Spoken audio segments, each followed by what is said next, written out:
Okay, good morning, church. Yeah, it's been a long time, so I'm trying to gather myself as I'm standing here before you. I just pray that God will help me deliver what He has put in my heart. To start with, I just thought to help us refocus on what I'm going to share today. As usual, I'll come from the Old Testament angle. I just thought I will quote the song and the story behind the song, All the Way My Savior Leads Me. You know, it was written by our legendary hymn writer, right, Fanny Crosby. And the story goes like this. At one of the weeks, I think she was towards the end of the week, she needed money to pay for rent because every weekend the house owner will come to collect rent from her, and she didn't have any money in her hand.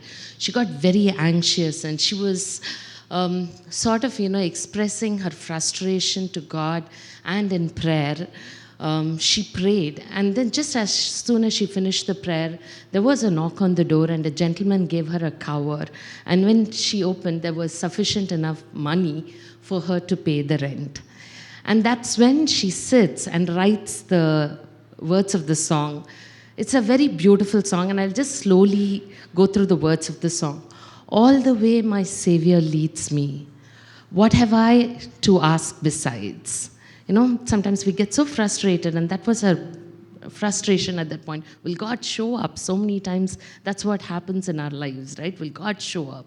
Since she writes this so beautifully, all the way my Savior leads me, what have I to ask beside? Can I doubt His tender mercies, who through life has been my guide? Heavenly peace, divinest comfort, here by faith in Him to dwell. For I know whatever befalls me, Jesus doeth all things well. And I think today the testimonies were a beautiful reminder of that. Jesus doeth all things well in our lives. And I just want, if there is one thing that you can take back from what is being shared today, is that you will go back with a hunger and a love for God, that you will be willing to love Him no matter what the cost, because He loved us so dearly, and He does all things well in our lives, right? He keeps no lack. Sometimes we don't understand the way He leads, but Jesus doeth all things well, right? So with this as the focus, I just want us to pivot back to the Old Testament. During the days of Israelites, God, just as much as He took care of Fanny Crosby in the minute details and longings of our heart, and like we heard in the testimonies today, in the small longings and desires of our heart, He's always present, doing all things well. And God was very beautifully leading the Israelites. He brought them out of bondage. He brought them into freedom. He led them through the wilderness, and He brought them to a land of Canaan, the land that He has promised them, a land flowing with milk and honey, a perfect land, right? And God just gave one condition to the Israelites. I'll make you fruitful. I will multiply you, and you'll be such a blessed group of people. The only thing is, follow me. Right? Take my command seriously. Obey me and follow me all the days of your life. And no, you will not have any enemies coming after you. I will not allow any sicknesses in your boundary. You will flourish, you will expand. Such an ideal and a beautiful, perfect promise for someone to live on this earth really well. But then we know the story of the Israelites didn't go like that. We saw that as soon as they came out of Egypt, they created a golden calf. They were quick to forget God. They created a golden calf. Then they went through wilderness. They came out. And then eventually through Joshua, God led them to Canaan land. And there also, you notice this pattern. A pattern of going...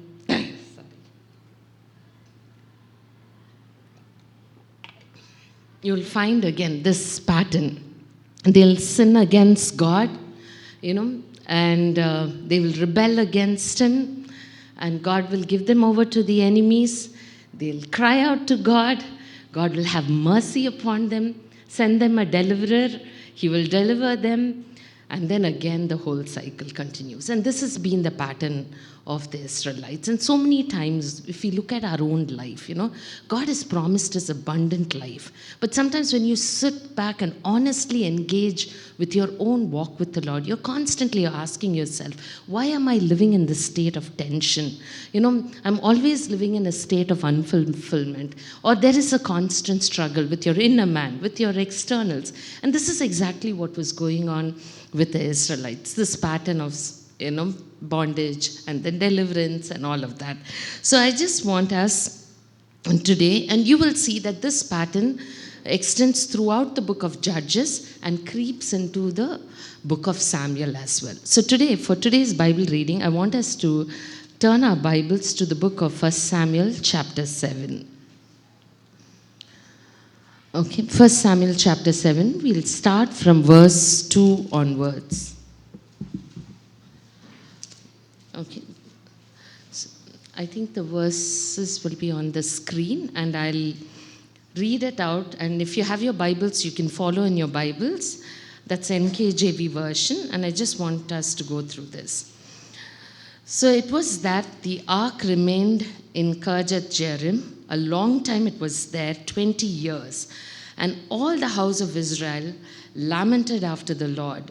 Then Samuel spoke to all the house of Israel, saying, if you return to the Lord with all your heart, put away the foreign gods and the Ashtaroths from among you, and prepare your hearts for the Lord, and serve him only. He will deliver you from the hand of the Philistines. So the children of Israel put away the Baals and the Ashtaroths, and served the Lord only. And Samuel said, gather all the Israelites to Mizpah, and I'll pray to the Lord for you. So they gathered together at Mizpah, drew water, poured it out before the Lord, and they fasted that day and said there, we have sinned against the Lord. And Samuel judged the children of Israel at Mizpah. Now when the Philistines heard that the children of Israel had gathered together at Mizpah, the lords of the Philistine went up against Israel. And then the children of Israel heard of it, and they were afraid of the Philistines.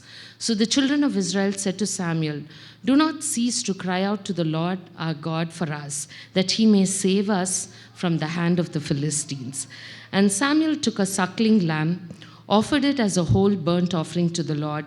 Then Samuel cried out to the Lord of Israel, and the Lord answered him. Now as Samuel was offering up the burnt offering, the Philistines drew near to battle against Israel. But the Lord thundered with a loud thunder upon the Philistines that day, and so confused them that they were overcome before Israel. And the men of Israel went out to Mizpah and pursued the Philistines and drove them back as far as Beth-kar.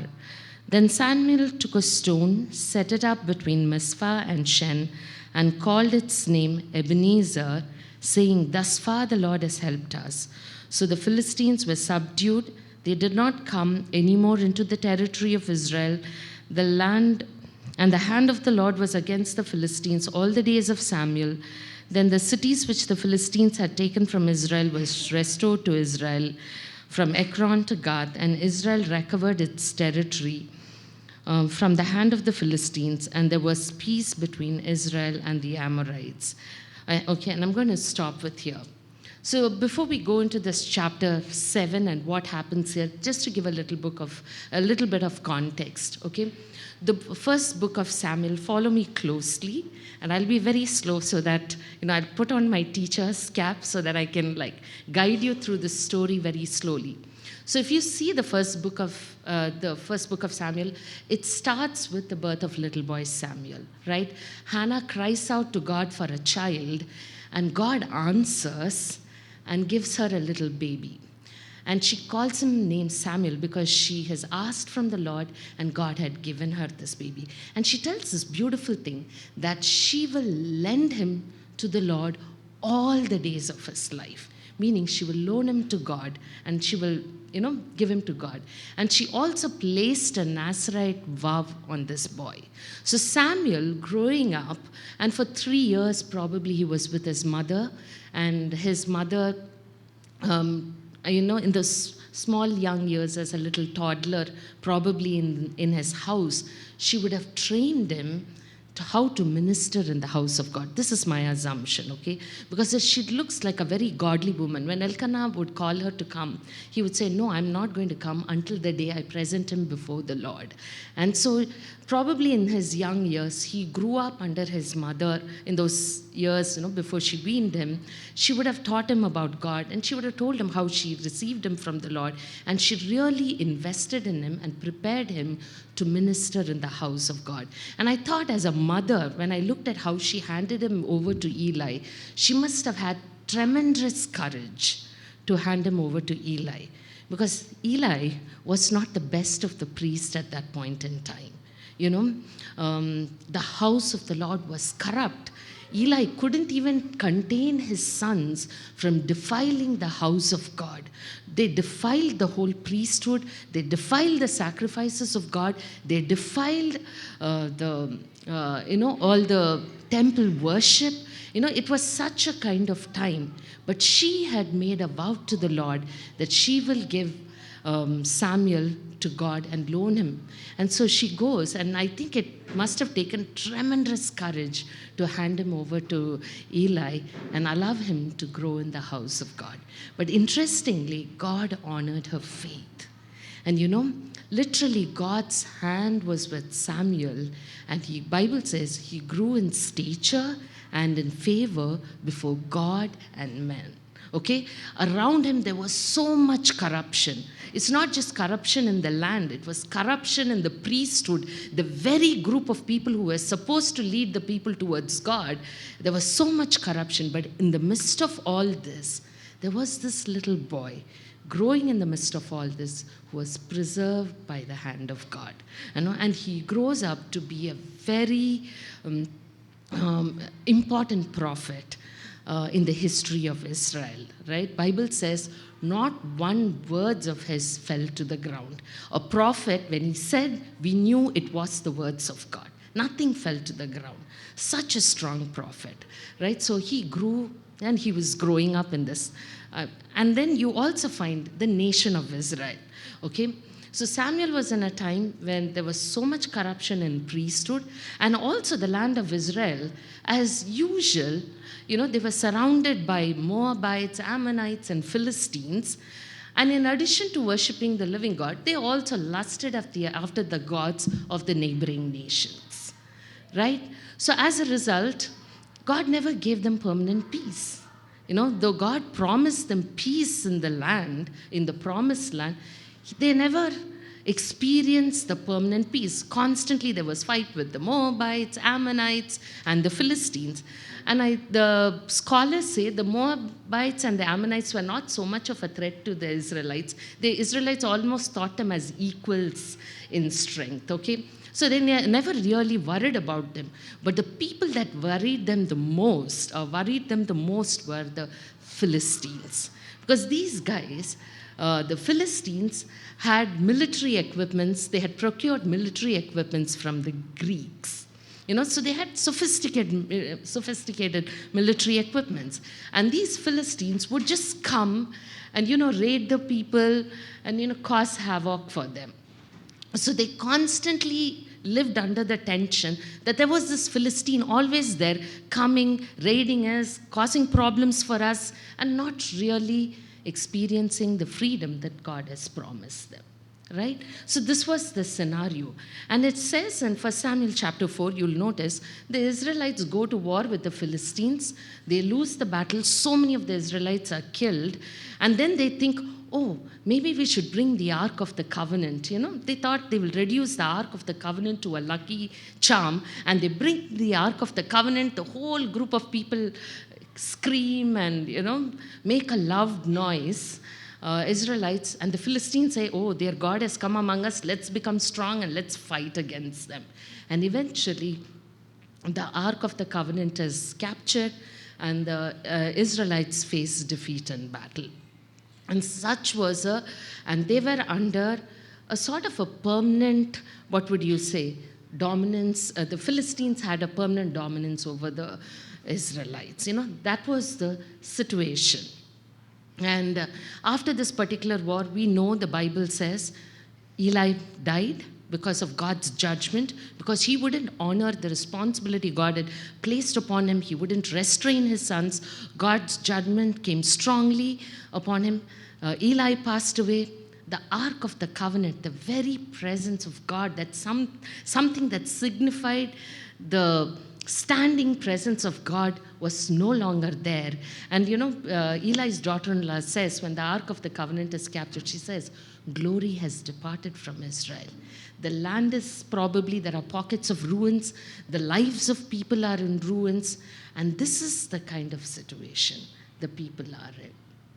Okay, and this goes on for 20 long years. Okay, that's when we enter we read chapter 7. I just hope I've painted this picture for you to clearly understand. Okay, now in chapter 7. Okay, and I just, even as we start reading this chapter 7, I just want us to look at the Israelites' life. God has promised us abundant life. And sometimes we feel there is a Philistine out there always causing restlessness in our lives. And if this is so in our lives, and I think this chapter is a very beautiful reminder, how can we get things right with God and experience the abundant and the victorious life he has promised. So for 20 long years, the people of Israel are living under such oppression, and they're going through a lot of struggles. And I think by the end of the 20 years, I think all their struggles becomes a lament, and they begin to lament after God. Okay? And it says, when they lamented, and I believe that when we really cry out to God, God responds, God intervenes. Okay? And that is the mercy of God.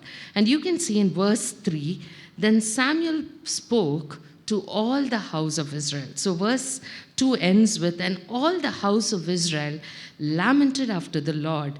Then Samuel spoke to all the house of Israel, and he prescribes something you must do.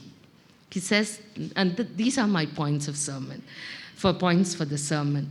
Samuel spoke to all the house of Israel, saying, if you return to the Lord your God with all your heart and put away the foreign gods, 1 point.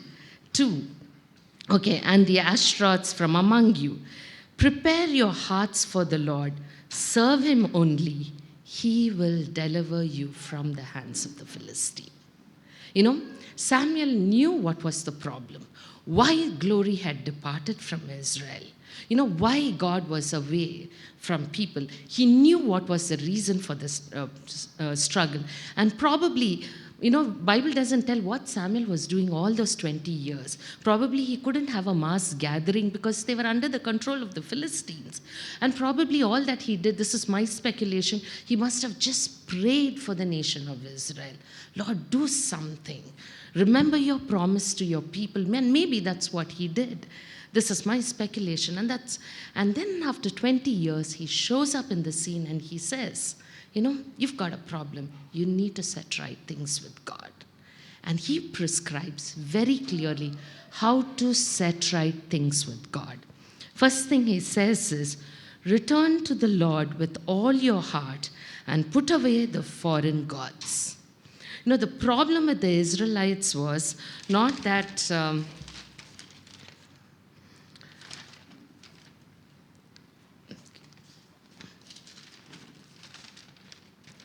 sorry, my notes. I am still in old school. Okay, so the problem with the Israelites was not that they had completely abandoned God. They would still go to Shiloh and offer their sacrifices and praise. Okay? The problem with the Israelites, the reason that they got into a mess is because they worshiped the living God along with the false gods.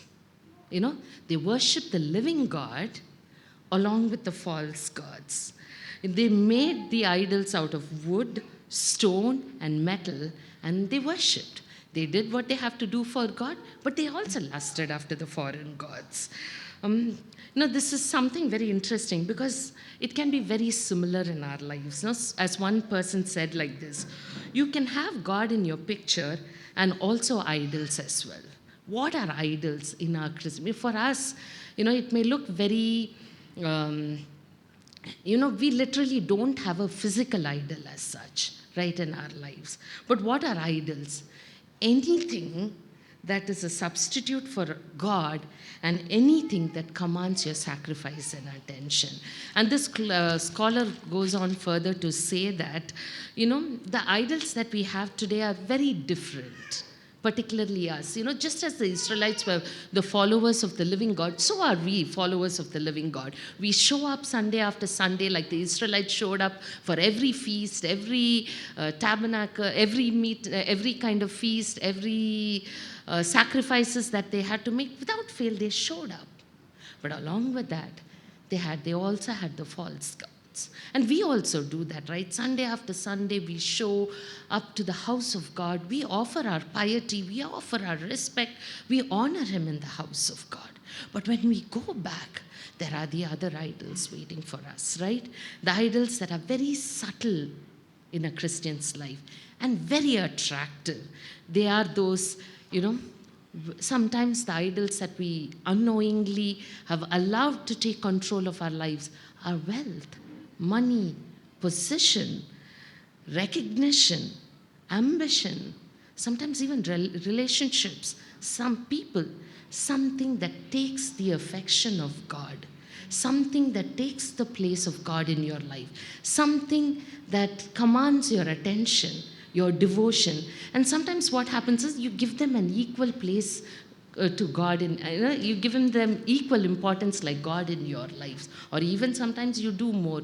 And when idols are born in a Christian's life, I was thinking to myself, and when I was checking my heart, I realized idols are born when I feel God is not sufficient. Right? We think, oh, God, yes, God is all there in theory. He exists in your life, in your piety and devotion. He exists. In this matter, we don't know. And sometimes we create idols when we feel subtly that God is not sufficient. We think we create. Sometimes we create idols when we think we need to help God.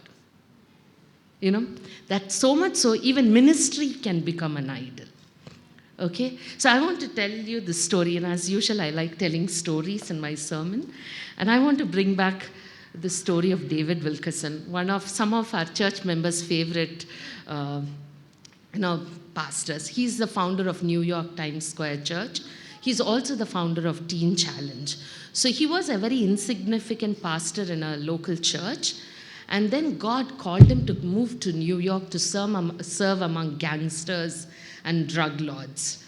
And he very passionately took on the responsibility, and he would go and serve in the streets of New York. And he brought a lot of gangsters to the Lord. It was very powerful, his ministry. He spoke life into the lives of people who thrived on hatred, right? And violence and so many other things. And he spoke God's love to them and brought so many people to the Lord. And one such person, and one of the most notorious gangsters at that point in time, was Nicky Cruz. And he brought him to the Lord. And eventually, based on his story, David Wilkerson wrote a book called The Cross and the Switchblade, when the cross overcame the switchblade. And so this book, and he goes on to say, okay, what actually happens. So he goes on to write this book, and for 4 years, the book gets published. It becomes one of the bestsellers, and New York Times Magazine covers this story about this book. So many newspaper dailies capture, in a column for interviews. He frequents television shows as speaker, and it's so much. And it says, from being someone so insignificant, this book, Cross and the Switchblade, suddenly pushed him into prominence. And there was constant calls, and they had 3 telephone operators in his office, and they had 4 secretaries just assigned to go through the daily mails that were coming into the mailbox. And so suddenly there was a big shift. And he became so busy going after interviews, doing crusades after crusades. And it was 4 years it was going on. One day, as he was walking from his office, one old building to the new building, suddenly a small looking Chinese man walked across him and blocked him in the way. And he got very irritated because you're going to your office and somebody is blocking. So he moves to the right. This guy steps to the right and blocks him. Then he tries to walk around and this guy blocks him.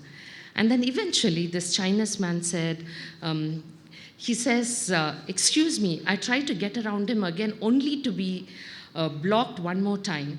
So I had to stop. And the Chinese man looks at him and says, you are David Wilkerson? And he said, it's not a question that he was asking, he was making a statement. And he said, I am a man of God, the Chinese man replied. And he spoke with perfect English, and he says, I live in Hong Kong. I've been sent by the Lord to speak to you. My message is very simple. You know, such a popular evangelist brought so many gangsters to the Lord. Now speaking in global forums, television, crusades, 4 years being active in the service of the Lord. And this man comes and says, I have a word from the Lord for you. My message is very simple. You are depending too much on David Wilkerson. You're not depending on the Spirit. You have lost simplicity. And you know what David Wilkerson did? You would expect a servant of God would immediately respond in humility. He got very offended. And he says, who does this guy think I am? Doesn't he know I'm David Wilkerson? I speak to 6,000 people in a week. That was the kind of attitude that he had. And then he saw and he gave that kind of a look to the Chinese man, and the Chinese prophet of God or the servant of God felt very offended and felt very sad. And David Wilkerson could visibly see the hurt in his eyes. And then he goes back home and he tells his wife, you know what happened? And this wife says, I'm afraid what the servant of God said may be true. And I think that brought him back to reality. And he went back, canceled all his ministry appointments for the next few weeks, and he decided to deal this issue with God. Sometimes ministry also can be we are doing for the Lord, we are doing for the Lord. If your ministry becomes bigger than God, there's a problem. No mission is bigger than God. God is bigger than everything.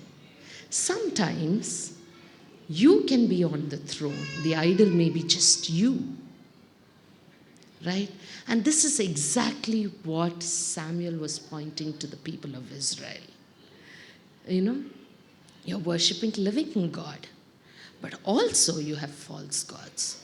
And I think if you're struggling to experience freedom in your walk with God, go back to the drawing board with God and ask God, Lord, are there idols in my life?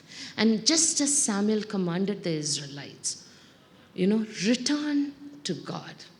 Oh, God's love is so deep, right? He can receive. He doesn't look at you with disgust. And Samuel said, return to the Lord. I know you've sinned. Come back to God. Repent. Put away the false gods. And if we have gone far from God, if there have been idols playing in our lives, competing for our affection, it's time that those idols must be put away. Whatever it may be, it has to be put away. Otherwise, if you allow them to coexist with God, you will go far away in your relationship with God.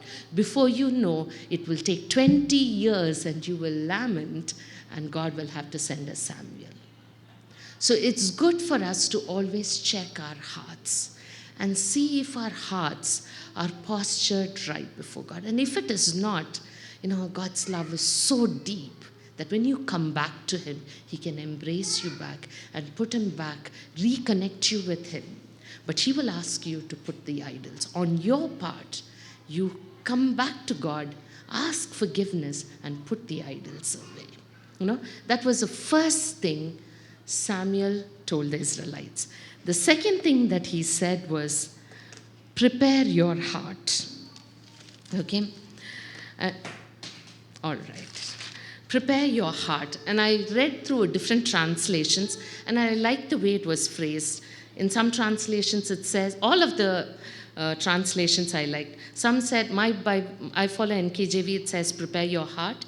Some translation says, direct your heart on God. Some translation says, set your heart on God. It's so important because the heart is deceitful of all things. You can never trust your heart. The world teaches you, trust your heart. Go with what is in your heart. I mean, if you go in the literal sense with what is in your heart, I'm sorry, you're headed for catastrophe, right? And disaster, right? The heart is deceitful of all things. And very beautifully in New Testament, Bible says how you can prepare your heart. You know the parable of the sower? It spoke about 4 kinds of heart. The first heart, the wayside heart, the careless heart. The words of God were sown on the wayside. It never took God seriously. Birds of the air came and pecked those seeds and went off, right? The second heart was a stony heart. The seeds fell, and maybe the topsoil was there, but the seed couldn't penetrate through. These kind of people receive the word of God with so much enthusiasm. Maybe it's a very good emotional response because they've heard the word of God, so joyful, but they don't let the word of God take root in their lives, right? The third kind of heart is such a interesting heart, cluttered heart. I call it the cluttered heart because the soil is good. The word is sown. The word grows. Along with that, cares of the world grow. Along with that, deceitfulness of riches grow. And what happens in due time, this cannot produce fruit because this chokes the word. But the last heart is a fruitful heart, an yielded heart, a heart which has been broken. The stony heart has been broken. The weeds, the thorns, the thistles have been removed, and the soil is done well, right? Not like the wayside. It's actually treaded upon so well that when a seed falls, it's tender and it grows. Keep your heart tender and sensitive towards God. Be always intentional to keep your heart tender. There is a verse, I think in Kings, when King Asa approaches God, because you were tender towards God. There is a word like that. I always like that. And there is a beautiful hymn which says, Lord, it says, Lord, to my heart, bring back the springtime. Take away the cold and dark of sin. Oh, return to me, sweet Holy Spirit, and may I walk in tenderness again. Keep your heart tender towards God. And so that when the word is sown, it takes root and it produces 100-fold. And we cannot do that with our own strength. And that's why we have the sweet Holy Spirit walking along this Christian journey, this journey of life with us. In Ezekiel chapter 36, verse 25, it says, I will give you a heart of stone. I'll give you a heart of flesh, right? And the Holy Spirit can lead us through this journey. And so beautifully what happens is this. So the Israelites, and then it says, the last thing that he says is, serve him only. And so the whole community of Israelites take the instructions seriously. They come back to God, they return to God, put away the false gods, they prepare their hearts, and they posture their hearts to serve him only. And when this happened, Samuel prays for the people. They all gathered together at Mizpah, and guess what? The Philistine shows up again. And Philistines will always show up in our lives. Okay, but this time there is a difference. When the Philistines showed up, the Israelites didn't say, hey, bring back the Ark of the Covenant, our lucky charm, God will show up. They went to Samuel and said, do not cease praying for us. See the contrast in chapter 4 and the contrast in chapter 7, where they reduce God to a lucky charm And here they have come back holy to God. And they said, Samuel, please pray for us. And as Samuel prayed, it says God thundered, created confusion in the Philistines' camp, drove them away. The Israelites also shared in the victory. They also drove the Philistines away. And the Bible goes on to say, till the time of Samuel, the Philistines never came back to assault the Israelites. And God's hand was against against the Philistines. Now, what a privilege that we have. If only. And then at the end of the victory, Samuel sets up a stone and he calls it Ebenezer. Ebenezer means stone of help. Thus far the Lord has led us. What a beautiful ending to the story. From reducing God to a lucky charm, they came back to God wholeheartedly. God showed up, and till the time Israel was governed by Samuel as a judge, they had peace. So my encouragement to you this morning is this. You can trust this God. The God who led Fanny Crosby, the God who is leading so many of our lives. We're hearing beautiful story, snippets of the work of God in our lives, But so I'm sure the same God is leading us, and He constantly engages with us, and He tells us, to keep our hearts right before Him and serve Him only. And to close with, I'm going to close again with a story, as always. Okay? So this is something that I read in a book called Live Like a Jesus Freak. This is the story about this guy called John Craig, just to show how God is so good and how He cares for His children. And I like the intro to this story. When we are bold enough to risk our own welfare for God, He sets into motion on our behalf the same supernatural power that created the universe. And don't be surprised if He uses extraordinary means to supply your ordinary needs. In fact, God seems to specialize in surprises like this. And in that context, it's the story of this guy. His name is John Craig. He was a Scottish guy. And he lived in 1500s, so pretty ancient. Okay? And what happened was, on his story is like how very specifically God intervened in his life and preserved him. So he was an amazing follower of Jesus. He just followed the gospel wholeheartedly, and he was professing that in his own life. But apparently at that point in time, the Roman control was over. I think he was somewhere where it was his church was under the Roman Catholic dominance. And so they did not like the way he was professing his faith, and he was put into prison because of his faith in Jesus. And so what happened was he was scheduled to be executed because of his simple belief in God, right? And so what happened was the day before his execution, the Pope died, okay? And they have this rule that if the Pope dies, all the prisoners will be temporarily freed, okay, until the next Pope comes. And the fate of the prisoners are decided. I don't know how bad, I think they go back. So this Pope died, he was set free, and that gap, this guy decided to escape, okay? So as he was escaping, the soldiers tracked him back and caught him. And one of the captains of that group of soldiers, as he was holding him back, he realized that this is the guy once upon a time saved him. And when as a soldier he was wounded or somewhere, and he realized, okay, this is the time for me to return back the kindness that you did for me. You saved me, so I'm going to set you free this time and gives him sufficient money to escape. And so he goes and he wants to escape from here and go to some faraway country like Austria, so that he's not under the Roman control. And so as he's traveling, the money that is given to him runs out.